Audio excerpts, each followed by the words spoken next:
டிஎன்யூசர் இப்போ நடந்தக்கூடிய S A exam PC exam அறிவிப்பு வந்து எப்போ வெளியிடுவாங்க, அதே மாதிரி எஸ்ஏ எக்ஸாமுக்கான சிலபஸ் வந்து டிஎன்யூசர் இப்போ வெப்சைட்டில் எப்போ அப்டேட் பண்ணுவாங்க, சேம் டைம் ஃபயர்மேனுக்கு வந்து ட்ரைனிங் வந்து எப்போ போடுவாங்க அப்படிங்கிற மாதிரி எஸ்ஏ எக்ஸாமுக்கான அந்த கேஸ் ஸ்டேட்டஸ் என்ன, அதே மாதிரி பிசி எக்ஸாம் வந்து என்ன ஆச்சு, அதே மாதிரி வயது தளர்வு கொடுப்பாங்களா இல்லையா, சிலபஸ் வந்து எப்போ அப்டேட் பண்ணுவாங்க அப்படிங்கிற மாதிரி நிறைய கொஸ்டின் வந்து கேட்கீங்க. ஆக்சுவலாக வந்து வயது தளர்வு கொடுப்பாங்களா இல்லையா அப்படிங்கிற மாதிரி கேட்கீங்க. வயது தளர்வு பொறுத்த மட்டும் எல்லாமே வந்து நம்மளுடைய முதல்வர் கையில் மட்டும்தான் இருக்கு. ஓகே, அப்படி இருக்கும்போது நம்மளுடைய சிஎம் வந்து ஏஜ் ரிலாக்ஸேஷன் வந்து 2 வருஷம் கொடுங்க அப்படிங்கிற மாதிரி அறிவிப்பு பொறுத்த மட்டும் வந்து பார்த்தீங்க அப்படின்னா முன்ன பின்ன இருக்கலாம். But SA exam PC exam நீங்கள் ப்ரிப்ரேஷன் பண்ணுறீங்க அப்படின்னா முடிஞ்ச அளவுக்கு சிலபஸ் என்னவோ அதை எடுத்து படிக்க ஸ்டார்ட் பண்ணுங்க. நிறைய பேர் படிச்சுட்டு இருக்காங்க.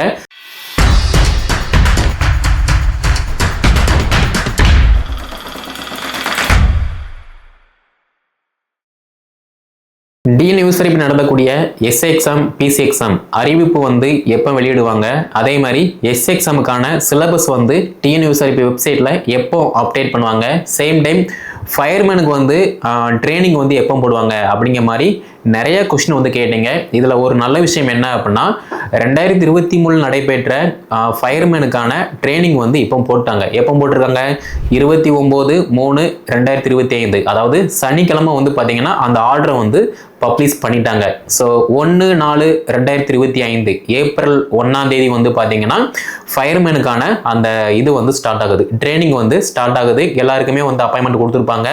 ஸோ 1/4/2025 ஈவினிங் 4 o'clock அந்த சென்டரில் அவங்கவுங்க வந்து ரிப்போர்ட் பண்ணி இது பண்ணிக்கலாம். ஓகேவா? ஸோ நம்ம அகாடமி இருந்து நிறைய பேர் பாஸ் பண்ணி போயிருக்காங்க. எல்லாருக்குமே வாழ்த்துக்கள். இதுக்கப்புறமா வந்து எஸ்ஏ எக்ஸாமுக்கான அந்த கேஸ் ஸ்டேட்டஸ் என்ன, அதே மாதிரி பிசி எக்ஸாம் வந்து என்ன ஆச்சு, அதே மாதிரி வயது தளர்வு கொடுப்பாங்களா இல்லையா, சிலபஸ் வந்து எப்போ அப்டேட் பண்ணுவாங்க அப்படிங்கிற மாதிரி நிறைய கொஸ்டின் வந்து கேட்கீங்க. ஆக்சுவலாக வந்து உங்கள் எல்லாருக்குமே தெரியும், எஸ்ஏ எக்ஸாமை பொறுத்த மட்டும் அந்த கேஸ் ஸ்டேட்டஸ் வந்து 2 தரப்போட ஆர்குமெண்ட் வந்து முடிஞ்சு போச்சு. ஆனால் ஜட்ஜ்மெண்ட்டுக்கு வந்து பார்த்தீங்கன்னா தீர்ப்புக்கு அந்த தேதி இல்லாமல் ஒத்தி வச்சுட்டாங்க. ஓகே, அதே மாதிரி இந்த வீடியோ ஷூட் பண்ணுற டைம் என்ன அப்படின்னா சனிக்கிழமை நம்ம வந்து ஷூட் பண்ணுறோம். அதாவது 29/3/2025 சனிக்கிழமை வந்து ஷூட் பண்ணுறோம். இது எப்போ அப்டேட் ஆகும் அப்படிங்கிற மாதிரி தெரியல. ஸோ சனிக்கிழமை ஷூட் பண்ணுறோம் அப்படின்னா சனி ஞாயிறு, அதே மாதிரி திங்கக்கிழமை வந்து பார்த்தீங்கன்னா ரம்ஜான் பண்டிகை. So court leave. அப்படி இருக்கும்போது செவ்வாய்க்கிழமை கோர்ட்டில் அந்த எஸ்ஏ எக்ஸாமுக்கான இது வந்தால் டேட்டு வந்தால் மட்டும்தான் ஃபர்தர் அப்டேட் வந்து கொடுக்க முடியும். ஓகே, மற்றபடி வந்து பார்த்தீங்கன்னா இதில் வந்து எஸ்ஏ எக்ஸாமில் வந்து வேறு எந்த விதமான ஒரு ஸ்டேட்டஸுமே இல்லை. தீர்ப்புக்காக காத்திருக்கோம், அவ்வளவுதான். ஓகே, தீர்ப்பு வந்தால் தான் இது வந்து எப்படி அப்படிங்கிற மாதிரி தெரியும். அதே மாதிரி ஒரு சில அகாடமி வந்து பார்த்தீங்கன்னா இன்னைக்கு நைட்டே வந்து வந்துடும் அப்படிங்கிற மாதிரிலாம் நிறைய பேர் போட்டிருந்தாங்க. ஸோ வாட்ஸ்அப்லேயுமே நம்ம கிட்ட வந்து கேட்டிருந்தாங்க, சார் இந்த அகாடமி இப்படி சொல்கிறாங்க, இது வந்து ஃபேக்டா எப்படி அப்படிங்கிற மாதிரி கேட்டிருந்தீங்க. ஆக்சுவலாக வந்து கோர்ட்டில் கேஸ் இருக்குது. அப்படி இருக்கும்போது ஒரு கேஸ் இருக்கும்போது தீர்ப்பே இல்லாமல் எப்படி ஒரு போர்டு வந்து ஒரு அறிவிப்பை வந்து வெளியிடுவாங்க? ஸோ கொஞ்சம் கூட நீங்கள் வந்து திங்க் பண்ணி பாருங்கள். ஒரு ரெக்ரூட்மெண்ட் இருக்குது அப்படின்னா கோர்ட்டில் கேஸ் இருக்கும்போது தன்னோட இஷ்டத்துக்கு வந்து எதுவுமே வந்து பண்ண முடியாது. அதுதான் வந்து ஃபேக்ட். அப்படி இருக்கும்போது இன்னைக்கு நைட்டே நம்ம வந்து எதிர்பார்க்கலாம் அப்படிங்கிற மாதிரிலாம் வந்து ஒரு சில அகாடமி வந்து போஸ்ட் போட்டிருக்காங்க அப்படிங்கிற மாதிரி மாணவிகள் வந்து கேட்டிருந்தாங்க. அது வந்து அப்படி வர வாய்ப்பு இல்லை. ஏன்னா கோர்ட்டில் கேஸ் முடிஞ்சு நீங்கள் வந்து அடுத்த ப்ராசஸ் மூவ் பண்ணுங்க அப்படிங்கிற மாதிரி வந்தால் மட்டும்தான். அதே மாதிரி இந்த மாணவர்கள் ஆல்ரெடி பாஸ் பண்ணியிருக்கக்கூடிய காக்கி மாணவர்கள் வந்து பார்த்தீங்கன்னா ட்ரைனிங் போகணும். அப்படி ட்ரைனிங் போகும்போது மட்டும்தான் அந்த ப்ராசஸ் எல்லாமே வந்து கம்ப்ளீட் ஆகும். அப்படி இல்லை அப்படின்னா இந்த ப்ராசஸ் வந்து ஸ்டார்ட் பண்ண முடியாது. ஏன்னா அவங்க ட்ரைனிங் போயிட்டாங்க அப்படின்னா அந்த ரெக்ரூட்மெண்ட் வந்து அப்படியே சாப்டர் வந்து க்ளோஸ் ஆயிடுச்சு. அதுக்கப்புறமா வந்து நியூ அறிவிப்பு வந்து வெளிவர போது, அதுக்கான வேகன்சி எல்லாமே ஆல்ரெடி கலெக்ட் பண்ணியாச்சு. அப்படி இருக்கும்போது அடுத்த அறிவிப்பு வெளிவர போது, அடுத்த எக்ஸாம் எப்போ காண்டக்ட் பண்ண போகிறோம், பிசிக்கல் எப்போ காண்டக்ட் பண்ண போகிறோம் அப்படிங்கிற மாதிரி அடுத்த டேட்டை வந்து அவங்க அனௌன்ஸ் பண்ணுற மாதிரி இருக்கும். ஸோ கேஸ் முடியாமல் எந்த விதமான ஒரு அப்டேட்டுமே வந்து வராது. இதுதான் வந்து ஃபேக்ட். ஓகேவா? ஸோ செவ்வாய்க்கிழமை கோர்ட்டில் டேட்டு வந்துருச்சு அப்படின்னா அடுத்து என்ன ஸ்டேட்டஸ் அப்படிங்கிற மாதிரி நான் ஃபர்தராக வந்து அப்டேட் கொடுப்பேன். அதை நீங்கள் வந்து ஃபாலோ பண்ணிக்கோங்க. அதே மாதிரி எஸ்ஏ எக்ஸாமுக்கான சிலபஸ் என்ன அப்படிங்கிற மாதிரி நிறைய பேர் வந்து கேட்குறீங்க. ஆக்சுவலாக வந்து எஸ்எக்ஸாமில் வந்து டிபார்ட்மெண்ட் கோட்டா ஓப்பன் கோட்டா ரெண்டாக பிரிக்கலாம். ஓப்பன் கோட்டாவை பொறுத்த மட்டும் மேக்ஸிமம் வந்து சிலபஸ் மாற வாய்ப்பு இப்போதைக்கு இல்லை. நிறைய பேர் வந்து பார்த்தீங்க அப்படின்னா இப்போ ஒரு சில இதை காட்டி இது மாறுமா மாறாதா அப்படிங்கிற மாதிரிலாம் வந்து கேட்டீங்க. இப்போதைக்கு மாற வாய்ப்பு கிடையாது. ஓகேவா? ஸோ அப்படி இருக்கும்போது கரண்ட் சிலபஸ் ஓப்பன் கோட்டாவுக்கு என்ன இருக்கோ நீங்கள் அதை நல்லா ஃபாலோ பண்ணிக்கோங்க. அதே மாதிரி டிபார்ட்மெண்ட் கோட்டாவை பொறுத்த மட்டும் உங்கள் எல்லாருக்குமே தெரியும், நியூ லா தான் நம்ம வந்து ஃபாலோ பண்ணணும். அதாவது பிஎன்எஸ்எஸ், பிஎஸ்சிஏ இதுதான் வந்து நம்ம வந்து ஃபாலோ பண்ணுற மாதிரி இருக்கும். ஸோ டிபார்ட்மெண்ட் கோட்டாவுக்கு லா வந்து மாறும். மற்றபடி ஜென்ரல் ஸ்டடிஸ் எல்லாமே வந்து காமன் தான். கூடிய விரைவில் வந்து பார்த்தீங்கன்னா டிஎன்யூஎஸ்ஆர்பி வெப்சைட்டில் அறிவிப்பு வரப்போகுது அப்படின்னா அதுக்கு தகுந்த மாதிரி சிலபஸை வந்து அப்டேட் பண்ணுவாங்க. அதை நம்ம வந்து ஃபாலோ பண்ணிக்கலாம். ஆல்ரெடி வந்து syllabus and model question paper எல்லாமே தனித்தனி டீம் கொடுத்து அலாட் பண்ணி அந்த ப்ராசஸ் வந்து போய்கிட்டு இருக்கு. ஓகேவா? இது வந்து ஒரு டார்கெட்டு. ஓகே, கூடிய விரைவில் சிலபஸ் அதே மாதிரி மாடல் கொஸ்டின் பேப்பர் ஓப்பன் கோட்டாவுக்கு நாங்கள் எப்படி கேட்போம், டிபார்ட்மெண்ட் கோட்டாவுக்கு நாங்கள் எப்படி கேட்போம் அப்படிங்கிற மாதிரி மாடல் கொஸ்டின் பேப்பரும் டிஎன்யூஎஸ்ஆர்பி வெப்சைட்டில் வந்து அப்டேட் பண்ணுவாங்க. அதே மாதிரி சிலபஸுமே வந்து அப்டேட் பண்ணுவாங்க. ஓகேவா? ஸோ இப்போதைக்கு காமனா என்னவோ அதை வந்து நீங்க வந்து ஃபாலோ பண்ணுங்க. நீங்க ஓப்பன் கோட்டா அப்படின்னா ஜென்ரல் ஸ்டடிஸ் அஸ் யூஷுவல் என்ன படிக்கணுமோ அதை வந்து படிங்க. டிபார்ட்மெண்ட் கோட்டாவுனா மாற போறது வந்து நியூ லா தான், அதை வந்து நீங்க வந்து ஃபாலோ பண்ணுங்க. நிறைய பேர் வந்து ஓப்பன் கோட்டா டிபார்ட்மெண்ட் கோட்டா வந்து படிச்சுக்கிட்டு தான் இருக்காங்க. ஓகே, சேம் டைம் அடுத்து என்ன கொஸ்டின் அப்படின்னா வயது தளர்வு கொடுப்பாங்களா இல்லையா அப்படிங்கிற மாதிரி கேட்கீங்க. வயது தளர்வு பொறுத்த மட்டும் எல்லாமே வந்து நம்மளுடைய முதல்வர் கையில் மட்டும்தான் இருக்கு. ஓகே, அப்படி இருக்கும்போது நம்மளுடைய சிஎம் வந்து ஏஜ் ரிலாக்ஸேஷன் வந்து 2 வருஷம் கொடுங்க அப்படிங்கிற மாதிரி சொல்லிட்டாங்க அப்படின்னா டிஎன்யூஎஸ்ஆர்பி போர்டு அறிவிப்பு வைப்போம், வயது தளர்வு வந்து கண்டிப்பாக கொடுத்துருவாங்க. மற்றபடி போர்டு வந்து இண்டிவிஜுவலாக வந்து ஒரு இது வந்து எடுக்க முடியாது. இதுதான் வந்து ஃபேக்ட். ஓகே, ஸோ நிறையா எதிர்கட்சி தலைவர்கள் எல்லாருமே வந்து பார்த்தீங்க அப்படின்னா இந்த எஸ்ஏ எக்ஸாம், பிசி எக்ஸாமுக்கு வந்து வயது தளர்வு வந்து கொடுங்க, அதே மாதிரி கூடிய விரைவில் வந்து அறிவிப்பை வெளியிடுங்க அப்படிங்கிற மாதிரி வந்து கேட்டிருக்காங்க. அதன் அடிப்படையில் வந்து வயது தளர்வு கொடுக்க வாய்ப்பு இருக்கு. நம்ம நல்லதே நினைப்போம், அதுதான் வந்து நடக்கும். ஓகே, அப்படி இருக்கும்போது வயது தளர்வு கொடுக்க வாய்ப்பு இருக்கு.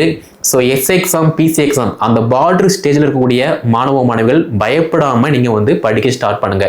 இல்ல இதுதான் எனக்கு வந்து லாஸ்ட் சான்ஸ் அப்படின்னா நீங்க டிஎன்பிசி நடத்தக்கூடிய குரூப் 1 எக்ஸாம் எழுதி ஒன்று டிஎஸ்பி ஆயிருங்க. அதுதான் வந்து நல்லா இருக்கும். ஏன்னா நமக்கு எஸ்ஐ யூனிஃபார்ம் இல்லை அப்படின்னா, டபுள் ஸ்டார் வச்ச யூனிஃபார்ம் இல்லை அப்படின்னா ட்ரிபிள் ஸ்டார் வச்ச டிஎஸ்பி யூனிஃபார்ம் வந்து அங்கே ரெடியாக இருக்கு. ஸோ அதை வந்து நீங்கள் ஃபாலோ பண்ணிக்கோங்க. ஓகேவா?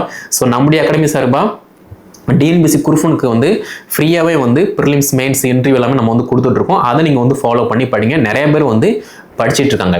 அதே மாதிரி நான் ஓப்பன் கோட்டா, டிபார்ட்மெண்ட் கோட்டா ரெண்டுக்குமே வந்து எலிஜிபிள், நான் என்ன பண்ணட்டும் அப்படின்னு கேட்டீங்க அப்படின்னா தயவு செய்து படிங்க.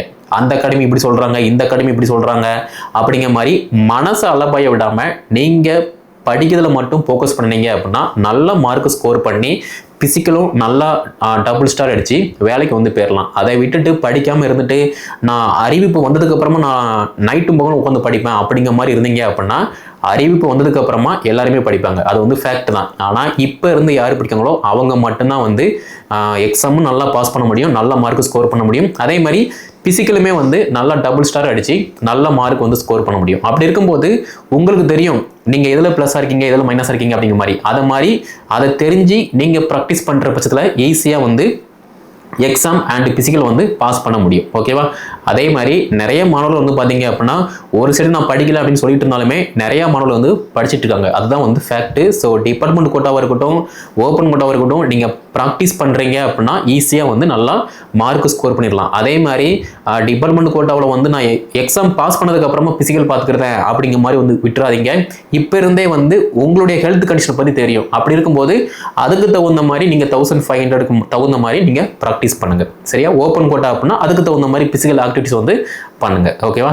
அடுத்து பிசி நோட்டிஃபிகேஷன் வந்து என்னாச்சு அப்படிங்கிற மாதிரி கேட்குங்க. ஸோ பிசி நோட்டிஃபிகேஷனை பொறுத்த மட்டும் இப்போ தான் ஃபயர் சர்வீஸ் ட்ரைனிங்கை வந்து போயிருக்காங்க. இதுக்கப்புறமா வந்து பிசிக்கான அப்டேட் வந்து கொடுப்பாங்க. ஸோ ஏப்ரல் மாதம் வந்து பார்த்தீங்க அப்படின்னா நம்ம எப்போவாது வந்து எக்ஸ்பெக்ட் பண்ணலாம். டென்டேட்டிவாக வந்து நான் வந்து ஏப்ரல் மாதம்னு சொல்கிறேன். பட்டு இந்த எஸ்ஏ கேஸை பொறுத்து எஸ்ஏ அறிவிப்பு வந்து வர வாய்ப்பு இருக்குது. பட் பிசியை பொறுத்த மட்டும் வந்து பார்த்தீங்கன்னா பிசிக்கு வந்து கம்ப்ளீட் ப்ராசஸ் வந்து முடிஞ்சு போச்சு. பட் அடுத்த பிசி அறிவிப்பு வந்து பார்த்தீங்கன்னா கூடிய விரைவில் வெளிவர வாய்ப்பு இருக்கு. பட் போர்டு என்ன பண்ண போறாங்க அப்படிங்கிற மாதிரி தெரியல. ஏன்னா சும்மா சொல்லணும் பேருக்கு வந்து நான் வந்து சொல்ல மாட்டேன். ஸோ கன்ஃபார்மாக எனக்கு ஒரு நியூஸ் வந்தால் மட்டும்தான் நான் வந்து சொல்லுவேன். ஓகே, ஸோ எஸ்ஐயை பொறுத்த மட்டும் கேஸ் முடிஞ்சால் மட்டும்தான் நமக்கு அடுத்த வரி அறிவிப்பு வந்து எக்ஸ்பெக்ட் பண்ணலாம். ஓகே, பிசியை பொறுத்த மட்டும் பிசிக்கான எல்லா ப்ராசஸுமே வந்து அதாவது 2023 ப்ராசஸ் எல்லாமே வந்து கம்ப்ளீட் ஆயிடுச்சு. 1ஆம் தேதி செவ்வாய்க்கிழமை வந்து பார்த்தீங்க அப்படின்னா ஃபயர்மேன் வந்து ட்ரைனிங் ஏற போகிறாங்க. அடுத்த ப்ராசஸ் வந்து பார்த்தீங்க அப்படின்னா போர்டு வந்து 1 by 1 வந்து மூவ் பண்ணிட்டு இருப்பாங்க. அதில் வந்து எந்த விதமான மாற்று கருத்தும் இல்லை. பட் அறிவிப்பு பொறுத்த மட்டும் வந்து பார்த்தீங்க அப்படின்னா முன்ன பின்ன இருக்கலாம். But SI exam PC exam நீங்கள் ப்ரிப்பரேஷன் பண்ணுறீங்க அப்படின்னா முடிஞ்ச அளவுக்கு சிலபஸ் என்னவோ அதை எடுத்து படிக்க ஸ்டார்ட் பண்ணுங்க. நிறைய பேர் படிச்சுட்டு இருக்காங்க. வரக்கூடிய எக்ஸாமுக்கு வந்து பார்த்தீங்கன்னா பிசியாக இருக்கட்டும் எஸ்ஐயாக இருக்கட்டும் அவ்வளவு காம்படிஷன் இருக்கும். அப்படி இருக்கும்போது நீங்கள் படிச்சிருந்து நல்ல பிசிக்கல் ஃபிட்னஸோடு இருந்தால் மட்டும்தான் எக்ஸாம் வந்து பாஸ் பண்ண முடியும். பிசிக்கலுமே வந்து பாஸ் பண்ண முடியும். இதுதான் வந்து என்னுடைய ஒப்பீனியன். மற்றபடி வந்து அவங்க அப்படி சொல்கிறாங்க இவங்க இப்படி சொல்கிறாங்க அப்படிங்கிற மாதிரி நீங்கள் இருந்தீங்க அப்படின்னா அதுக்கு நான் ஒன்றும் பண்ண முடியாது. நீங்கள் படிச்சீங்க அப்படின்னா 2025 வரக்கூடிய எஸ்ஐ பிசியில் வந்து நீங்கள் வந்து பதவியில் அமரலாம். ஓகே, அப்படி இல்லை எனக்கு வந்து எஸ்ஐ இன்ட்ரெஸ்ட் இல்லை நான் வந்து டிஎஸ்பியாக போக போகிறேன் அப்படின்னா ஒன்றும் பிரச்சனை இல்லை. டபுள் ஸ்டார் வச்ச யூனிஃபார்ம் இல்லை அப்படின்னா ட்ரிபிள் ஸ்டார் வச்ச டிஎஸ்பி யூனிஃபார்ம் வந்து ரெடியாக இருக்குது. ஓகே, அதை நீங்கள் ப்ரிப்பரேஷன் பண்ணுற பட்சத்தில் ஈஸியாக வந்து ஒரு டிஎஸ்பி ஆகிட்டு உங்களுக்கு கீழே நிறைய பேர் வந்து ஒர்க் பண்ண போகிறாங்க. அதை நீங்கள் நல்லா மைண்டன் பண்ணலாம். ஓகே, எல்லாமே வந்து உங்களோட கையில் மட்டும்தான் இருக்குது. எக்ஸாம் பாஸ் பண்ணி எஸ்ஐ ட்ரைனிங் போகிறதும் நீங்கள் மட்டும்தான் ரெஸ்பான்சிபிள். குரூப் 1 பாஸ் பண்ணி டிஎஸ்பி ட்ரைனிங் போக போகிறதும் நீங்கள் மட்டும்தான் ரெஸ்பான்சிபிள். அதே மாதிரி டிகிரி படித்து முடிச்சுட்டு பிசியாக போக போகிறதும் உங்களுடைய முடிவு தான். ஓகே, ஸோ இதில் வந்து நான் வந்து எதுவுமே வந்து சொல்ல மாட்டேன். எஸ்ஐ எக்ஸாம் கேஸ் ஸ்டேட்டஸ் வந்து பெண்டிங், அது முடிஞ்சாதான் அடுத்த அறிவிப்பு. பிசி எக்ஸாம் வந்து பார்த்தீங்கன்னா 2023 ப்ராசஸ் வந்து டோட்டலி கம்ப்ளீட். அடுத்த ப்ராசஸ் வந்து போர்டு வந்து மூவ் பண்ணிக்கிட்டு இருப்பாங்க. சிஎம்மோட பதிலை பொறுத்து அடுத்த அறிவிப்பு வந்து கூடிய விரைவில் வந்து பிசிக்கான அறிவிப்பு வந்து வெளிவரும். எஸ் எக்ஸாம் அந்த கேஸ் ஜட்ஜ்மெண்ட்டை பொறுத்து அடுத்த அறிவிப்பு வந்து வெளிவரும். இதுதான் வந்து இப்போதைக்கு உள்ள கரண்ட் ஸ்டேட்டஸ். அதே மாதிரி வயது தளர்வு பொறுத்த மட்டும் நான் ஃபர்ஸ்டே சொன்ன மாதிரி தான் எல்லாமே வந்து சிஎம்மோட கையில் மட்டும்தான் இருக்குது. போர்டோட கையில் வந்து எதுவுமே கிடையாது. ஓகே, ஸோ நம்புவோம். படிக்கக்கூடிய மாணவ மாணவிகள் படிங்க. S exam PC exam syllabus கூடிய விரைவில் வெப்சைட்டில் வந்து அப்டேட் ஆகும். அதையுமே நீங்கள் வந்து ஃபாலோ பண்ணிக்கோங்க. இது வந்து சொல்லணும் போல இருந்துச்சு. ஸோ ஓகே, ஷேர் பண்ணிட்டேன். இந்த வீடியோ தொகுப்பை எஸ்ஐ பிசி எக்ஸாம் ப்ரிப்பரேஷன் பண்ணக்கூடிய மாணவ மாணவிகளோட ஷேர் பண்ணிக்கோங்க. நம்முடைய நீங்கள் சப்ஸ்கிரைப் பண்ணல அப்படின்னா சப்ஸ்கிரைப் பண்ணிக்கோங்க.